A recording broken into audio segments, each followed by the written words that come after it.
Hey friends, welcome to the Taking Your Next Step podcast from Collegians for Christ.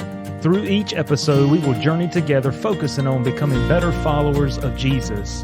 If you're eager, like I am, to follow Jesus Christ, then take your next step now by joining us in today's episode. As we navigate the upcoming weeks, we're going to seek to answer this question: who am I? And as we all look at ourselves, as we all navigate life, all of us, if not many of us, ask these questions. Who am I? Why am I here? What is my purpose on earth? Now, these are all natural questions you and I seek to answer in our lives. And these are questions that you and I must answer for ourselves, and the answers that we find are what make up our identity. Now, there are things that can influence or we can allow to make up our identity, but then there is our true identity. And we're going to talk about that through the course of this study. Now, why is this important? Because as you and I desire to take our next step, to be a better follower of Jesus Christ, we must know who we are. We must know where our identity lies, and that's just going to enable us to be a better follower of Jesus Christ. Now, the pursuit of discovering your true identity can be a lifelong process. There are people that are 50, 60, 70 years old still trying to discover just who they are. Now, there are external influences that will influence our identity, certain seasons of life, certain stages, there's certain career paths, just different things that will influence who we are.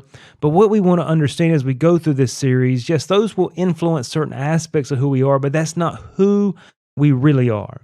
There is a basis, there is a foundation for our true identity that you and I can discover.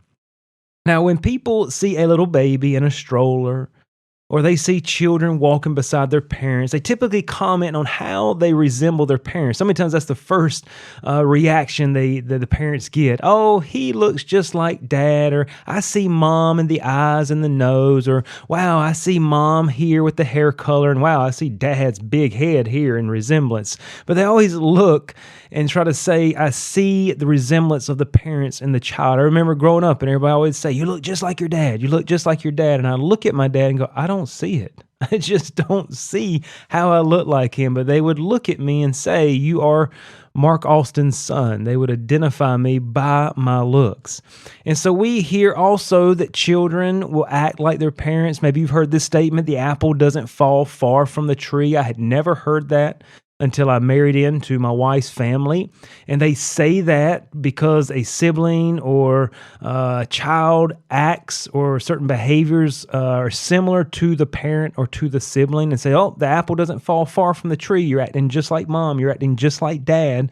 And so we even see that in Scripture. It says, and Adam lived 130 years and begat a son in his own likeness after his image, and called his name Seth. So we understand that we're created in God's image, but also as we have children, or we are born of our parents, we have their likeness and their image. And we understand that's passed through our DNA and through our genes.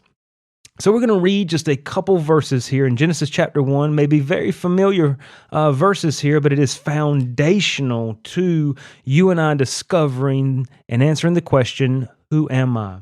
It says this in verse number 26, and God said, let us make man in our image, after our likeness, and let them have dominion over the fish of the sea, and over the fowl of the air, and over the cattle, and over all the earth, and over every creeping thing that creepeth upon the earth. And so God created man in his own image. In the image of God created he him, male and female created he them. So in answering the question, who am I, we must begin with the foundational truth, which is first, you are created by God. Now there are tremendous implications that come from this that are very important and are foundational to our identity. Now, the fact that you are created by God means that you are not a product of time and chance.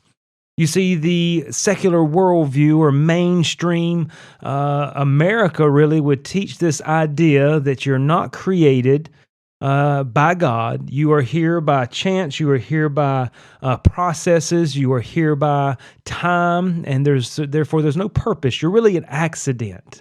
You're just the process of evolution. And so that is how everything came into being. Now, that has a lot of weight on who a person is. It has a lot of weight on their value, on their worth as a person. But we understand from the Word of God that God created the heavens and the earth, that everything we see came from Him, and He went on to create all that we see, the animals, the plants, the water, everything. And He took this time to create man. And so you are the product of a designer who created you absolutely unique with a distinct purpose. Don't believe what the world says, that you exist by chance through millions of years evolving from animals with no significant purpose. We understand that there is a first cause, and that first cause is God. He's the unmoved mover. He is the uncaused first cause. That's where everything backs up. We understand everything that exists has an effect. Every cause has an effect. And so it goes all the way back to the beginning where you see God. And so God is the cause of everything. Nothing produces nothing, but the idea of evolution is nothing produced everything you and I see. So we understand you are not the product of time and chance. And this is, the truth is your origin was very creative and purposeful. It was a very creative and purposeful act by God. And so your life is not an accident. Rather, you are of extreme value and prized above all of creation because you are designed by your Creator. Think about that. You're of extreme value. Why? You wonder, what is the worth in my life? Where's the value in my life? It comes from your Creator, the fact that He designed you specific. We're all so different. We look different. We act different. We talk different. Our DNA is different throughout every single person. Our fingerprints, all of that. We're so unique in our person.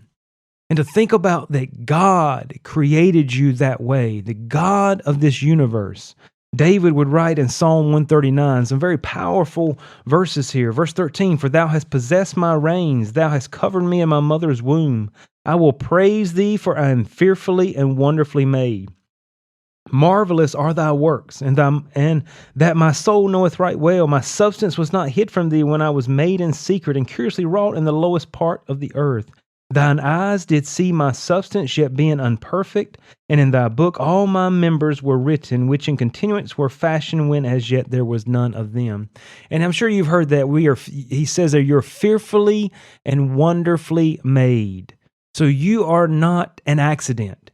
Your life is not just product of time and chance. Even if two people come together by mistake outside the bounds of marriage, the biological parents only make up the body.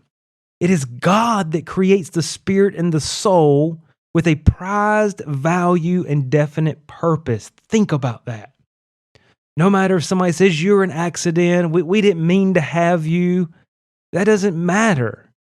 Because the biological parents only formed the body. It's God who knew you even before you were in the womb, no matter what way you came into this world.